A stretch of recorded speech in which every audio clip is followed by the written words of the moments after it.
প্রিয় দর্শক, চলে এলাম আরেকটি দুর্দান্ত খেলা নিয়ে। Tausif king versus Chittagong king, দুটি দলের খেলা চলতেছে জালালাবাদ হাউজিং সোসাইটি ফুটবল ক্লাবের আয়োজিত টুর্নামেন্টে এই দুটি দল অংশগ্রহণ করেছিল এবং দুর্দান্ত খেলার আমরা উপভোগ করতেছি। যেখানে হলুদ যেটি সেটি হচ্ছে যে তৌসিফ কিং এবং ব্লু কালার হচ্ছে যে কিং চিটাগং। এদের দুটো টিমের খেলাটা খুবই অসাধারণ হাড্ডাহাড্ডি হয়েছে। আপনারা যেভাবে দেখতেছেন আমরাও সেভাবে খেলাটি উপভোগ করতেছিলাম। খুব দুর্দান্ত খেলে যাচ্ছেন আমাদের তৌসিফ কিং এর ডিফেন্সার মং মং অসাধারণ শুট দিচ্ছেন। আপনারা যেটি দেখতে পাচ্ছেন খুব অসাধারণভাবে খেলার গোল দেওয়ার চেষ্টা করে যাচ্ছেন, কিন্তু কোনো দলেরই গোল পাচ্ছেন না। খুব সুন্দর পাসিং খেলেছেন ব্লু কালারের 10 নম্বর জার্সি পরা খেলোয়াড়টি এবং বলটি চলে গেল হলুদ তৌসিফ কিং এর পাশে, মারলেন একটি শুট, চলে গেলেন বারে গোলকিপারের পায়ে লেগে, আবার বল রিটার্ন করেছেন এবং দ্বিতীয়বার 10 নম্বর আবার চেষ্টা করেছেন এবং বল আউট হয়েছেন।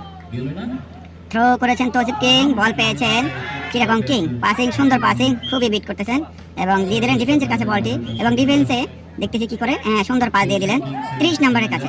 30 নম্বর কি করেন দেখি, থ্রোরিং শট নিচ্ছেন, কাটছেন, এই মারে চিত্ত ফিরে গেছে।